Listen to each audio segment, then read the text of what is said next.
Welcome to another edition of the Corner Booth podcast. I'm here along with Bill Brownstein of the Montreal Gazette and Leslie Chesterman, and we will have a special guest, by the way, coming up later on in the show, so stick around for that. But we're going to start today by talking about really the biggest story in Quebec right now in the midst of a pandemic, a strike at the SAQ. Heartbreaking. Heartbreaking. Leslie, you enjoy wine? Yes, I do. I like my wine. I went at the SAQ at Saint-Sauveur the other day thinking that they had restocked, and I've never seen...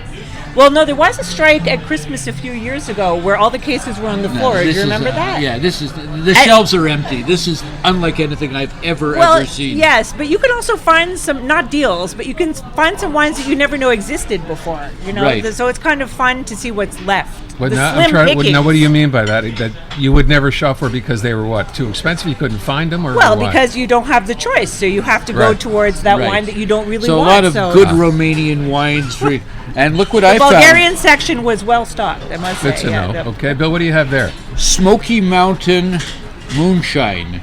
This is all I could find. I was looking for vodka. Did they not have a smaller bottle? This was the smallest bottle I could find, and this is all I could find. So wow, it's going to be a rough. Okay, but let me ask, as you know, as we both know, the SAQ is considered an essential service. It's a pandemic, for God's sake. Yes. How can they allow this strike to continue? Yes, because they know they've got us by the short hairs. I mean, what better time for them to strike before the holidays? You don't think they're going to get what they want in the end? Oh, of course they will. Well, to be fair, the entry-level salary at the SAQ was $17, and they had a lot of problems also finding staff for the stock room, so they're going to have to up their salaries. And we talked about salaries in restaurants. We should maybe talk about that is a bit low for the SAQ, which kind of always has been the place that we said paid a lot. But where does our government make so much money next to the lottery from the SAQ? Yeah, billions of dollars. They can't afford to. Maybe Lotto Quebec could sell some of the booze. I think that's the way to go. Yeah. But the other thing, I think it's a pretty close vote. Apparently, when management brought it to the union, it was rejected by 86% of them. Yeah. How do you bring something like that, not knowing that it's not even close to what your membership wants? Perhaps they've been drinking too much. A little too much moonshine. Because they know, like Bill said, that they have them by the short hairs. Oh, I was going to say the short and curlies. Yes. And the other issue, of course, so that's the SAQ. Now you have daycare workers, support staff anyway, out on strike. What I find really weird in this one is the government has taken a full-page ads trying to convince the public that the offer they made is good and they should take it, and they have radio ads running for this too. Right. But the public is on side with the daycare workers, not with the government. Government's spending a lot of money to try to convince people who've already been convinced. But what will be settled first, the SAQ strike or the daycare strike? My money says the SAQ, But the daycare workers, especially the educators, terribles, by the way, have been underpaid for a long time. Forever. And now they're talking about $30 an hour, but before it was miserable. And and I think the parents want to support the daycare workers, and maybe also we should charge a little more to the parents, which we're not allowed to do. But could they make daycare a little bit more expensive to pay educators? A better salary? Should it also come from the parents? Should it come from the government? When I sent my kids to daycare, I always thought we were getting away with murder. $7 a day, and government subsidized. And of course, some in France they had daycare that was adjusted to your salary, and that didn't work because rich people started bringing in paychecks from their we have a great daycare system, but we should take care of the educators. Okay. Fair enough. I'm waiting for the trifecta. So you have daycare out, SAQ out. Who's next for the trifecta? STM. Absolutely. There you go. Buses and metros. And then when that happens, then you start to wonder, there's an election only about another 10, 11 months away. Right. Is that going to finally work? Is that the beginning of the chink in the armor for the CAC? Because they've looked pretty Teflon-proof up until now, right? They're still Teflon-proof. You think? Yeah. Where does their support come from, Aaron? No, but forget that. I mean, okay, I'm saying the STM, but you know what's going on now with CHSLDs, that RADCAN report that showed the government basically ignored what they were being told. Still Teflon-proof. Okay. Yeah. We'll come Still back to that in 10 numbers are very months. high. So, all right. Let's move on from that and talk about the brilliant new PQ logo, the Parti Québécois logo, which they published just the other day. A gas company. Sharp minds at the PQ with this very creative logo, which it turns out, was already used by a company in Kazakhstan a gas company there. So They've gone what does this say about the PQ? drinking a lot of moonshine. Yeah. That's unbelievable. And I mean, it's not exactly even the close. It's same. exactly the same. Yeah. That is But they unbelievable. can't keep that logo, can they? I don't know. It's a good question. The I colors thought are you guys different. were kidding, but really, No, I it's just exactly saw the it before. same. It's exactly the same. Wait till Colbert, Jon Stewart, John Oliver get It's a only hold a matter that. of days. It's a matter of Yes. seconds. Yes. Yeah. Right. I agree. Right. Although I did think it would make a great logo for Air Quebec. If we ever had an Air Quebec, that could work because it kind of looks like a little It does airplane look like at a the end, little doesn't airplane. it? You're And right, get you're Borat right. to do the endorsement. Yeah, That'd no, be it's perfect. yeah, How right. unbelievable. Yeah. If But So- why did they even do if it? he spoke Because French. the PQ logo itself, the original one, is great. I mean, wrong you with don't it. change the No. CN logo. You don't have to change that logo. It's the rebranding. And when people start rebranding, we'd always say like when the newspaper would start redesigning, right? It's the end of days. I just don't get. I mean, if you look at the logo outside of the fact that it belongs to somebody else, basically, it's kind of looks like it's the PQ eating their own tail because it's just the circle with the head. Yeah. Interesting analogy. That's Yeah. what it looks like, Yes, doesn't it? yes. All right. La Presse story today that says the Expos are in negotiations, the Bronfman Group, in negotiations with the provincial government to bring baseball back to Montreal. They say it'll cost about $1 billion. They need a couple of $100 million from the Quebec government. And this is to basically have a team in 6 years share it with the Tampa Bay Rays. Yeah. I don't see how this is going to fly. Let me stop you there, Bill. Yes. It's not simply to build a stadium. It is to build a stadium and also redevelop or actually develop The Peel a Basin. neighborhood that is down there now that's basically industrial, decaying, and could be developed. And that's, I think, part of the plan. Wouldn't you be on board with that if they said, look, yes, we're going to build a stadium.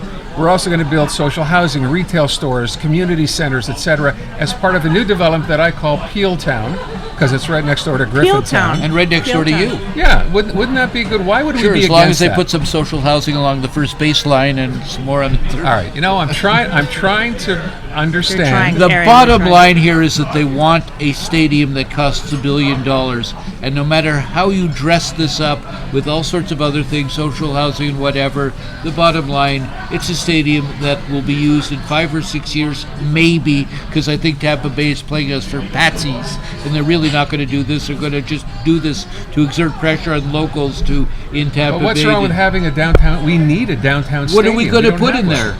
Put in rock shows, put in concerts. You can do a lot of things. And what's once going to you have a happen to the stadium. Big O? Do we just what? implode the whole thing? Yes. We hope that it implodes. We use yes. it for we blow Yeah. it up for a movie. It's a perfect. World's Wow. biggest aquarium would not be a bad idea. Yeah. Okay, either, but the big question here is that is Montreal a baseball town? What has changed that it was the Big O the Okay. reason we weren't a very good baseball point. town? that's a fair Non-sports question. fan, No, that's that's right. a fair question. If a you very build good it, will they It is. come? Will they come? Yes, they will. And I'll tell you, at least I think You'll why. come 'cause you when live we next door. still had a good competitive team, we were putting 30 and 40,000 people in the Big O. But this when is they for sold half off a that team for team in scrap 6 years. and got rid of all the good players, it's like anything else. Yes. People Right. stop coming. So But if this we could is do that, 5, that'd be 6 great. years down the road for half a team. Well, we'll get the entire team, Bill. They're not going to give us half the players. We get Well, a whole no, team. Tampa Bay Half the is year. going to. So we have some games here and some games there, because It's a something pipe dream, is Aaron. better It's than a pipe nothing. dream. The No, citizens I'm will all revolt. for it. I think you should get on board. So you're for it and you're against it. And you're in the middle. I just think it's a pipe Okay. dream.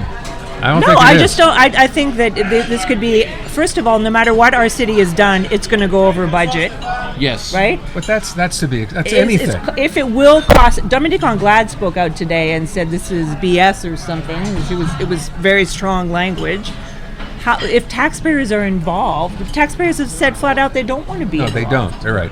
But the team is not asking for money. It's asking for things like tax advantages. So if they're billed down there, they don't have to. Perhaps they get a grant of some kind, or a loan that they can pay back. You know, I'd like a tax advantage. Okay. Can I? Aaron, have a I tax love advantage? baseball. I was a season ticket holder at the old Big O. Love baseball more than anything. Love the Expos. I just don't think this will fly, and Okay. I don't think it should fly. I But will a lot point of out one people other do. thing. Beyond building a community down that area, and clearly that area needs to be developed. It's a shame that it hasn't been.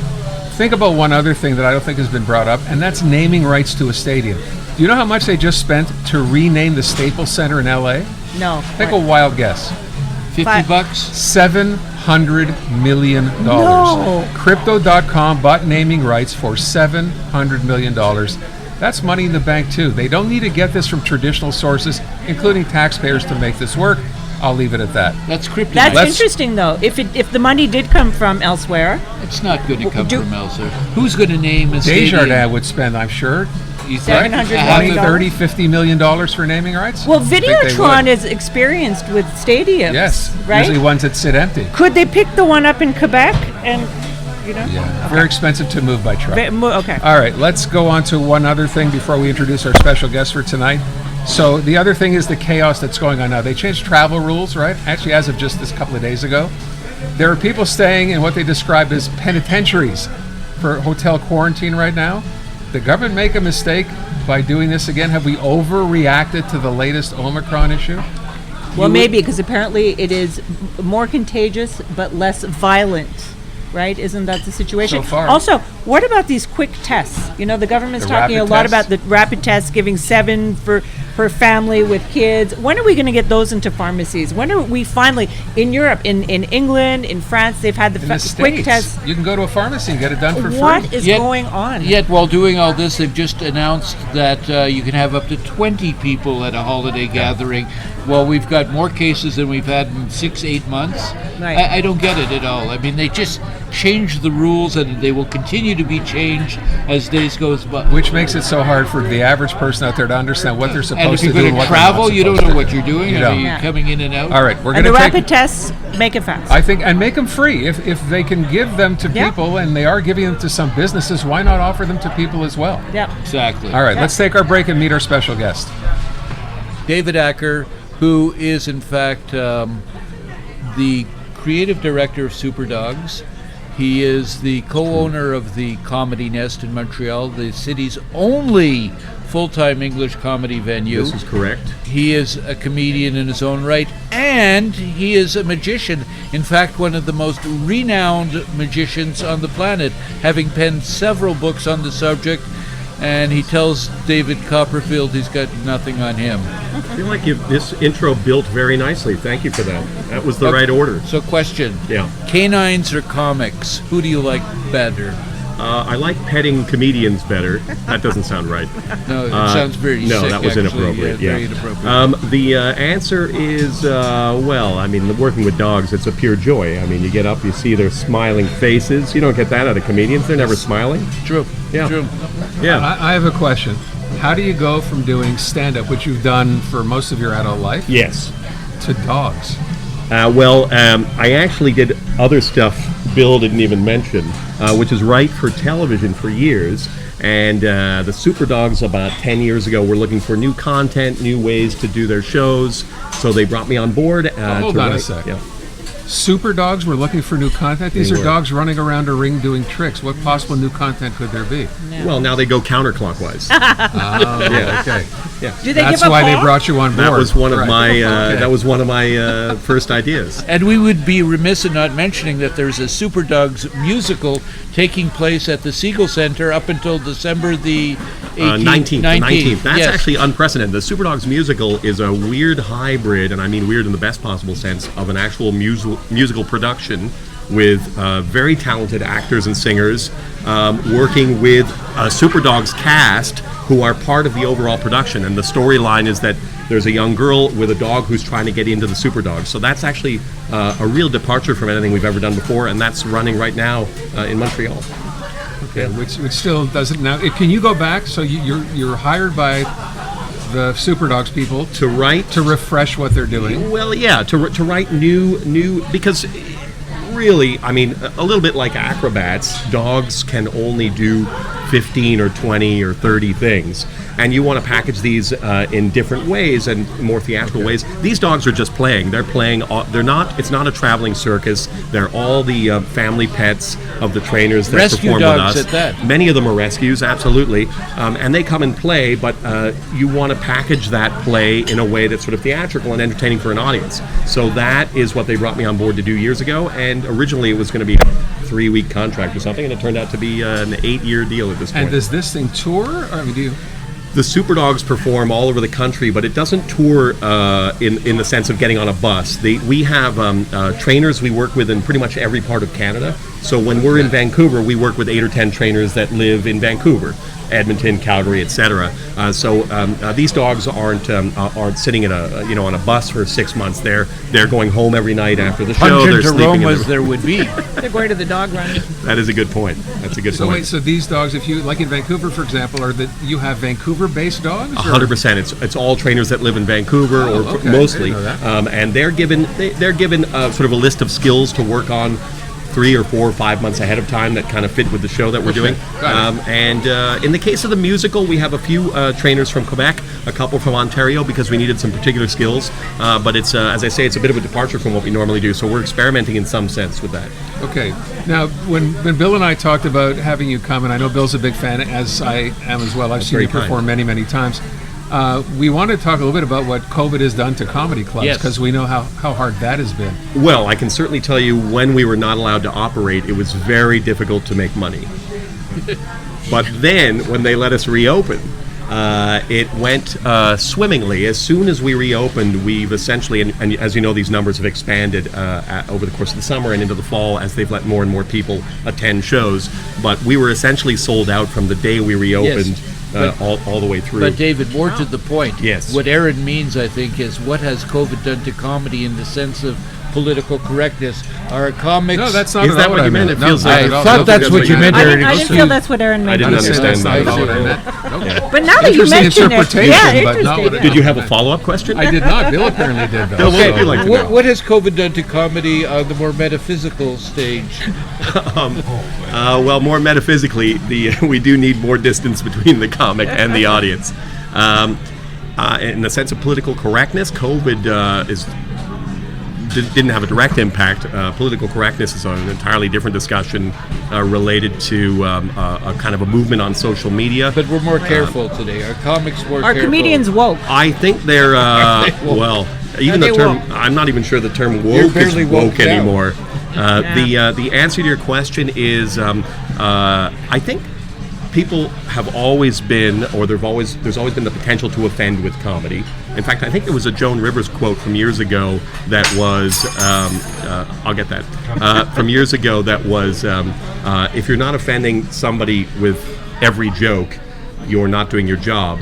Now you have to make choices as to who you want to offend and when, maybe more thoroughly than before, because one choice on one stage that maybe was a poor choice can spread much more quickly than it used to before social media. But isn't that a terrible thing as a stand-up where you're trying to craft an act, go out there and do what you do, and now you have to worry in the back of your mind, oh, I can't do this because it might offend this particular person, when in the past you really never had to worry about that.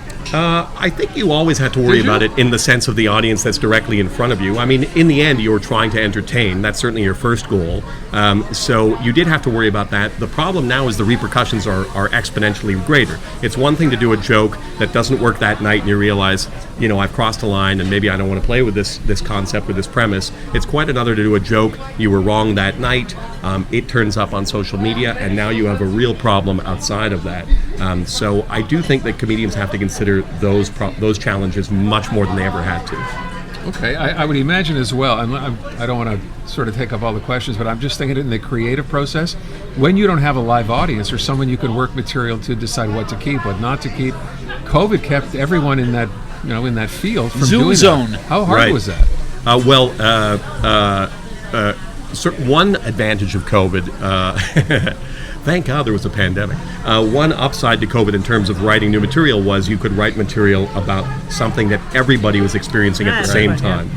It's something we all had in common. It's actually a lesson I learned years ago. I played the Riviera in Las Vegas, which has since been blown up.